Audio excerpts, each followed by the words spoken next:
Hi, this is Rick Mason, the executive producer and host for Issues Television Talk Show. Check us out each and every Saturday morning at 6:30 a.m. on CW and Sunday nights at 10 p.m. on My Mississippi. And again, thanks for tuning in to Issues Television Talk Show. If you have an issue, email us at issuestelevisiontalkshow@gmail.com or either give us a call at 662-386-6064. This is Issues Television Talk Show. We're live for the television talk show Issues here on another beautiful weekend, man. I tell you, so many great things are going on all over the Golden Triangle area. I'm your host and executive producer, Rick Mason, here today. We got such a great story, and should I say it should encourage somebody after you hear what this young lady have been through and the things and the obstacles that she have challenged to get to where she is today.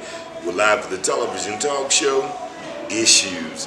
Good morning, good afternoon. How you doing, Allegra? I'm doing okay. Good. Allegra Young, welcome to the show. Talk to us, just give us a little background of who you are, how old are you, and some of the positive things that are going on in your life today. Well, today... A little louder. Well, today I am a cosmetologist and I work at Jordan's Barbershop. I am 34 years old. You know, I just recently come home not too long ago, about almost 2 years ago. So right now, that's just what I do. I do hair. I work multiple jobs sometimes because I don't feel like I'm at work when I'm at the shop because it's my passion. Okay, great. And when you said Jordan's Barbershop, Jordan's Barber, Beautician, and Cosmetology Shop, because you do a plethora of things there. You don't just do women hair, but you... No, I do men hair, I do dreads. I work with kids as well. I work with kids mostly. Okay. Because I love kids, but I do women hair. I do more than braids and dreads. Great. That's why I wanted to get that out there. Yes, I do more than braids and dreads. Great. So, Allegra, you've been 34 years old. Let's piggyback on some of the things that took place in your life years ago, and you can be specific on how many years ago and what all took place in your life as a young girl. Well, anybody that knows me knows pretty much I did 15 and a half years in prison. I went in at 17, I came home at 32. Okay. While in there, I lost some things, but there's also some great things that happened in the midst of me losing it. And when I speak about it, I hate the fact that I can't be open about it with confidence and comfortability, because when they hear the word prison, they think... They get thrown up. Yeah, like it's a bad place or you're institutionalized or whatever. That's what I hear all the time and telling me to put it behind me. But mind you, I went in at 17. I did 15 and a half. If I did just one more year and 6 months, I would have done just as much time. I would have done exactly the same amount of time in prison that I was able to do in prison. So, you know, I can't really just dismiss that part of my life so quickly like that, like it never happened or like I never experienced, because they tend to separate the worlds. So I battle inwardly behind it, having to keep and suppress all of that I feel towards it or that I go through. Rather, it's excitement because of the way the world is so new now. And I can't say how, you know, I can't even say how grateful I am to be able to acknowledge it. But because of how old I am, you know, it makes me seem so foreign. And when I get ready to say something about prison, because that's all I really have anything to relate to. Correct. And to me, I know it was a horrible place, you know, to go to. And it took me 10 years before I realized that I was actually grateful to be there. Because I realized why I was there. I realized what the Lord had saved me from. And like I had built a relationship with him after 10 years of that time. So when I think of prison, I think about if I had to do it all over again, I would do it all over again. Because I wouldn't be who I am right now. I couldn't be so strongly opinionated, so passionate about what I'm passionate about, if I never went through what I had to go through in that prison.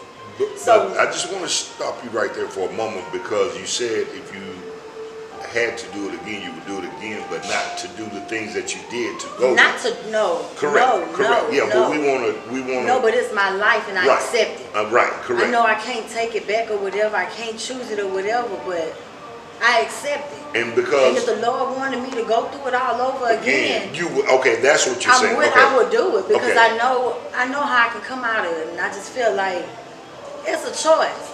Correct. And again, what you're saying, you're not saying prison is a great thing or a good thing. No. But if you hadn't No. went to prison, then who knows where you might be today, because God might have put you in that position It's to not go the prison through. itself It's that I just- speak about, because Correct. if it wasn't for me or the choices that I made or the mind frame that I had or the things that I saw, no, I wouldn't be where I'm at right now. Correct. Because that was my choice. That place isn't designed for my benefit. Correct. But because of what I was going through in the versus what I faced out here, and I knew one day I would be back out. And I have a daughter. And I have a daughter. Yes. Who grew up in this same environment. Around these same people. So when I fought for my life, I fought for hers too.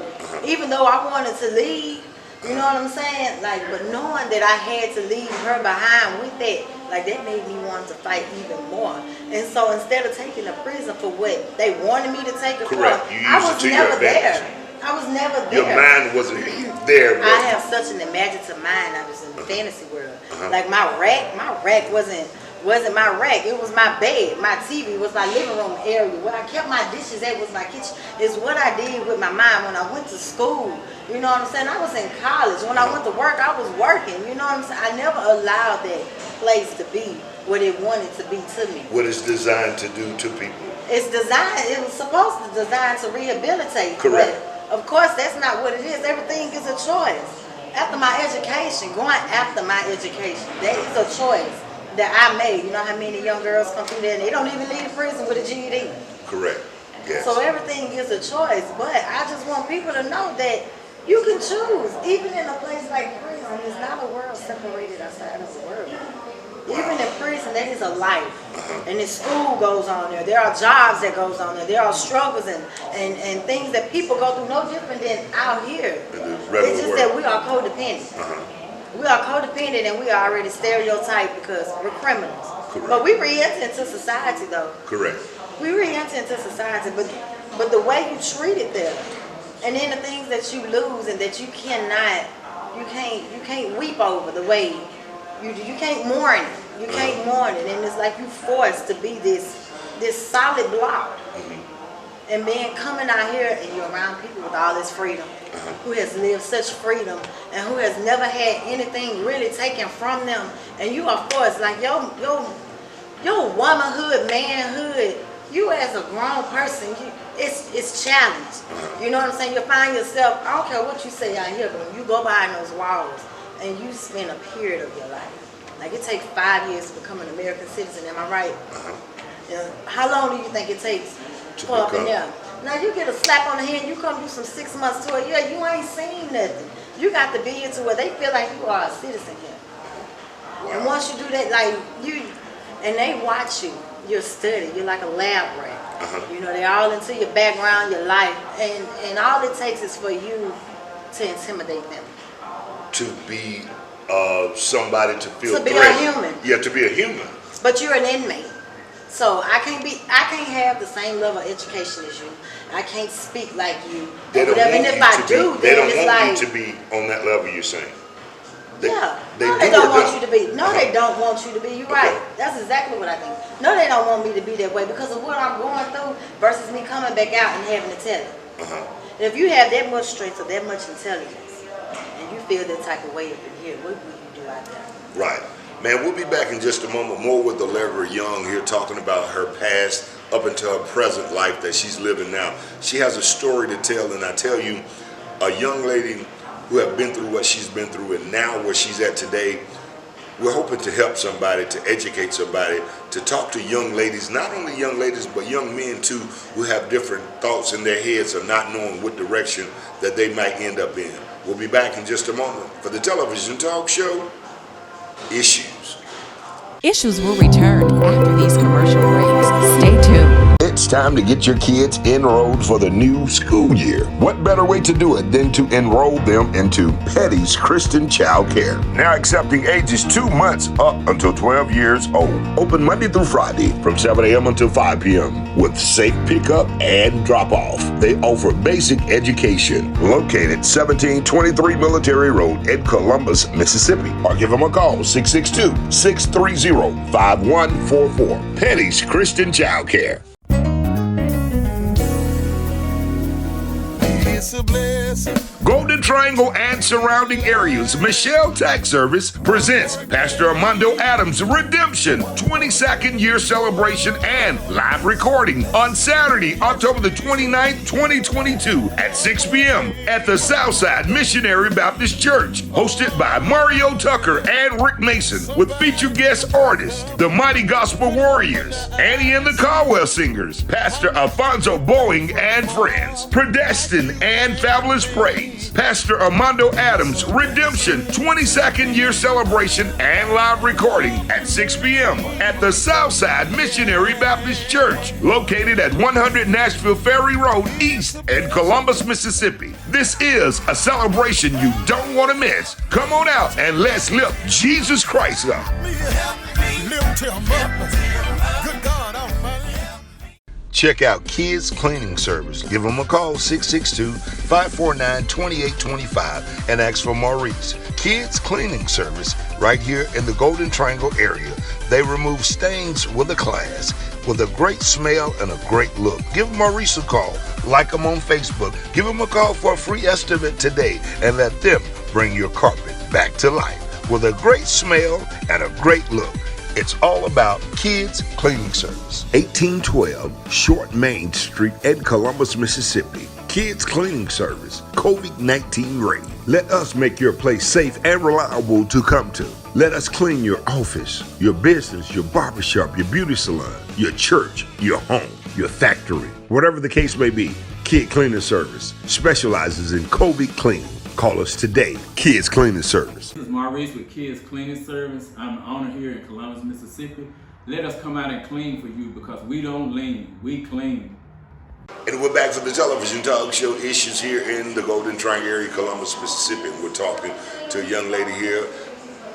Her name is Allegra Young. And I sit and talk to her a lot because I get my hair cut at the place that she actually do hair at, and I watch her, I listen to her, some of the things that she said. She said, Rick, I want to tell my story, and I want to be able to tell my story in the way that it's told truthfully and not sugar-coated or whatever the case may be. I said, Allegra, I got you. And so over the months and times, we finally have got to the place that we are today to actually sit down and talk to Allegra about some of the things she's went through.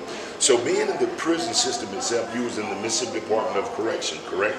So you're going there at the age of 16, 17 years old. What was the first thoughts? When did it actually hit you to say, hey, I'm here for 15 years of my life? How many years did they give you initially?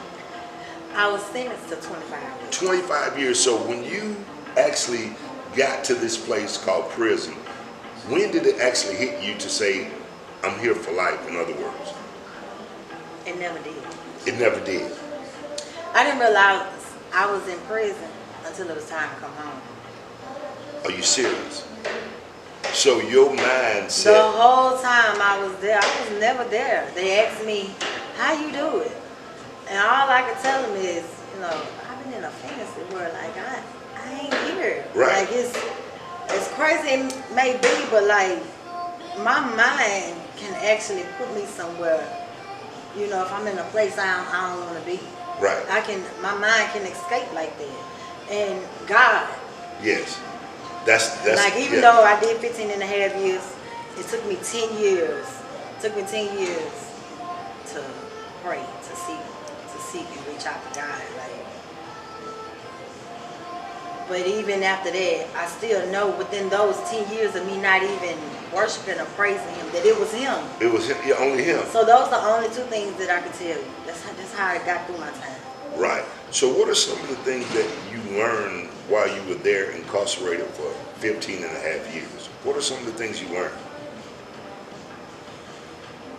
Well, that's kind of broad. And what aspect are you asking? What was the most encouraging thing to you there that helped you get through your situation? Again, you told me you got your GED while you was there. You got your education of some magnitude there. What are some of the things that really stuck out the most with you that say, hey, this is going to help me walk through this journey? As crazy it may be, before I even made it to the prison, I actually tried to commit suicide 3 times. Like literally. It wasn't for attention. It wasn't for nobody to see me. It wasn't for none of that. Like, you had lost hope, maybe. I really tried to kill myself 3 times. So what had happened when I tried to do it and woke up, I woke up the same way I tried to do it alone. So if anybody knows about it, it's because I tell you about it. But after a 3rd attempt of me trying to take my life, and I couldn't, I just, because my mama put the word of God up in me. May she now rest those in peace. 10 years Yes, I did, that was a choice to hate God, to be angry with Him, and that's because I've been in our juvenile detention center since, this system since I was 13. So going to prison it wasn't shocking. I was used to being in it. I was used to the flow. I already know what to, what to I'm saying? expect. Yes.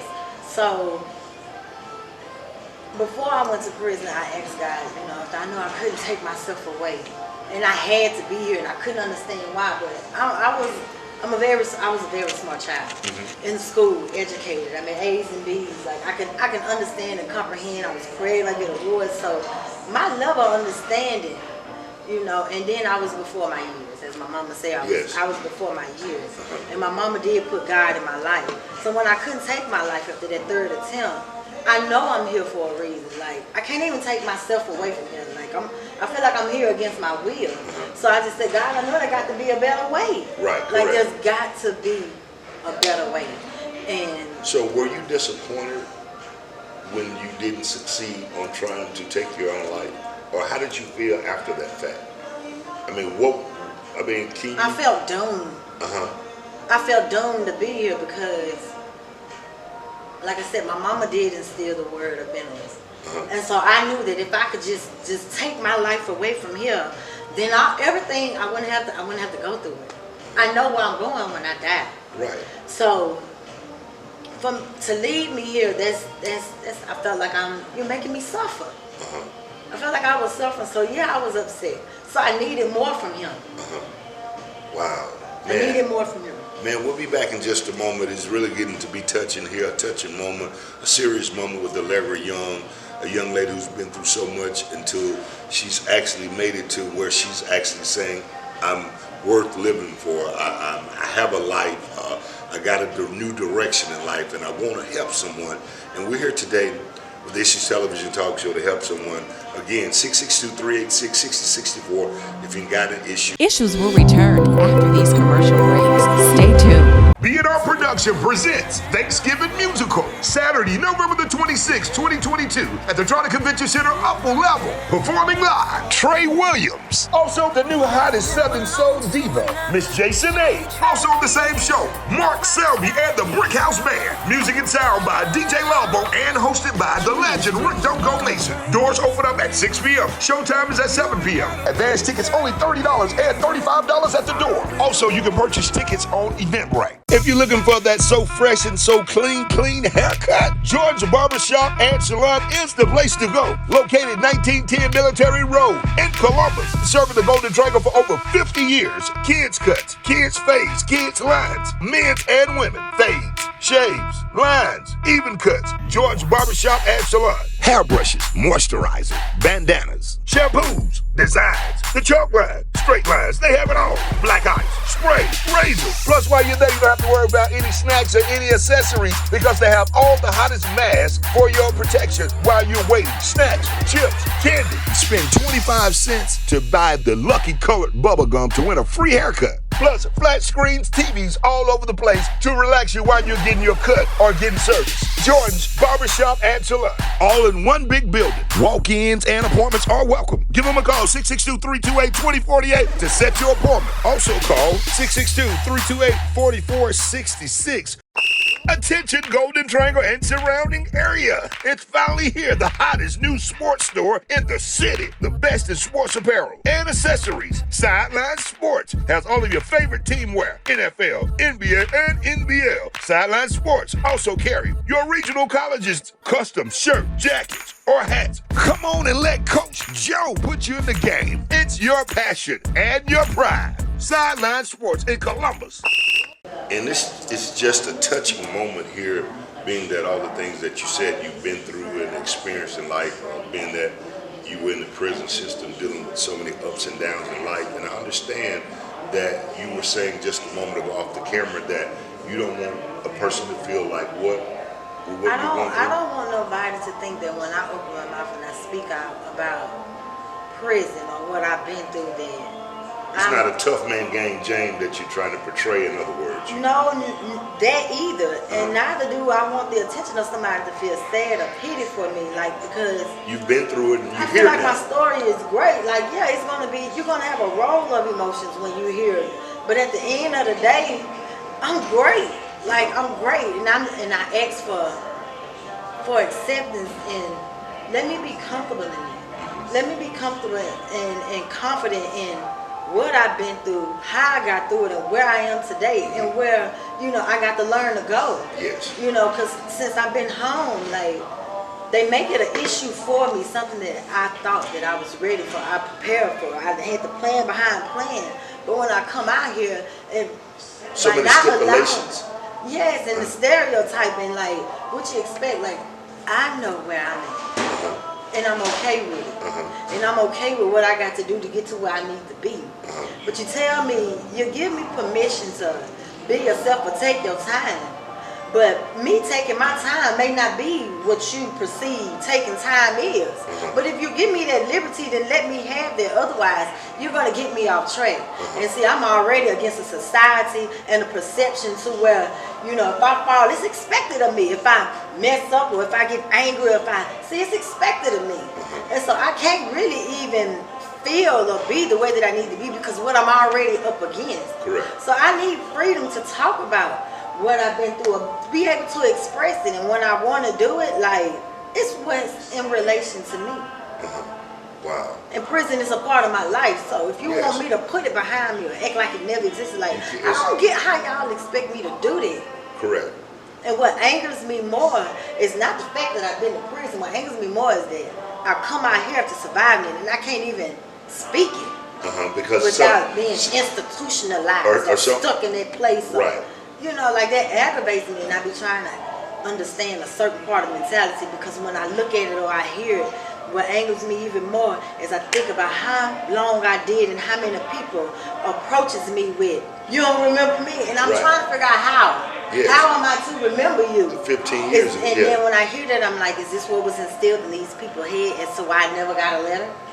Or I never heard from you? Correct. Yes. So I cannot come out here after I've been through it and adopt that mentality. So I got an issue with that. So there are probably so many young ladies and women that you left behind, or I should not say left behind, but left when you exited the prison system, that got so many stories to tell that you have as well, that you experienced in the actual prison system. We're going to talk about that in just a moment, on some of the things that took place in the prison system that we might call unfair or not noticeable or no attention brought to the situation. But we'll be back in just a moment for the television talk show Issues. And we're back for the television talk show Issues here with Miss Allegra Young, talking about her ups and downs and her pattern of life that she's experienced by being in the prison system here in the state of Mississippi. And I tell you, this young lady has a story to tell, and we're here trying to help someone and encourage someone. Just because you've been through the system, that don't mean you have to give up. That don't mean you're just a number. That don't mean you're nothing. You can be something, you can become something, because when you went in, you were something at the time. You just made a mistake. Because anytime you're in the prison system, it's a mistake, whether you meant to do it or not. It's a mistake, I would say. So some of the ladies that you were locked up with or in cellmates with, some of the stories that you have heard and experienced, were they worse than yours, or more dramatic than yours, or life changing? Of course. It is laying on that bunk in that public open space that I realized I am not alone. Wow. Because when you look to your left and you look to your right, and depending on where you sleep at, it may be somebody right here or there. But them people got stories too. They got stories. And there's a reason why they're there. Like they done been through something and they just as angry as you are, hurt as you are, like, and it's like, who can I talk to? Right. Because see, if I go to this person, then guess what? They gonna tell me about what they going through. Correct. Even if it's worse or like giving a story, you know, like they don't want to hear yours because baby, you got it good. Yes. So I realized I was never alone in it in that time. I just get lonely. Lonely. Wow. Just getting lonely. So you being a young girl at your age, you say you went in at 16, 15, 16? 17. 17. You're getting there. Again, you've already been through the system, through juvenile situations. Yeah, but I rode the bus to prison, like you like see it on shackled TV. down. I Wow. saw the big So- old bus, all the inmates shackled. And you said it didn't hit you until when? It never did. It until it was time for me to come home that I realized I was That- in prison. Wow. So the food, the eating of the food, the nutritionist of the food, the cleaners of the facility. I mean, what was that like? That was like me coming home, going to the restaurant, and didn't know how to leave the table without straightening everything up. You clean up behind yourself. You clean up everything. The So you were toilets taught and everything, manners? it has to be, well, if you take it like that. Because if you didn't know it beforehand, because that is something that I learned once I got there. And I learned that on my own. I learned how to properly wipe and bathe myself. I learned how to sit like a lady. You know, there are a lot of things that I learned by mannerism because of their structure, and it could have been because of, like I say, my mother's of the village, the older ladies that were there. Like that's their class, and that's Dickinson. It's in there. And you were locked up with the sisters, the famous sisters. What's their name? Scott sisters. The Scott sisters. So you and your sister. They took me and my sister right up under their wing. Wow, man. So they had a story to tell for what a But robbery. a lot of for what, times they $1 were there was it? because you know they had for the same thing. But how much was their robbery? They had a double life sentence for theirs. No, but how much? $11. $11. $11. $11. In your situation was something similar, but it wasn't $11. But wasn't still, $11. they got double life sentences For theirs. for theirs. But they freed it. They free today. And you know, God rest her soul, Miss Jamie Scott is Wow. Big Mama. Big Mama. So does this remind you of anything like the movie Mother Goes to Jail with the young girls dealing with different things, and you had somebody who would talk to you guys You as got far as older church ladies and ministries? Yes, And yes. wow. You even have it in the building because believe it or not, a lot of ladies that been there, you know, I had met some ladies that have been there before I even came into the world. But those ladies, they done seen things come and go, and they can be very nurturing. Man, I tell you. We'll be back in just a moment to close out this interview with Allegra Young, and I tell you, man, it's a lot has been said in this interview today, man. We hope that you have really been touched by some of the things that she said and learned and listened to some of the things she have said. We'll be back in just a moment to close this interview out for the Television Talk Show Issues.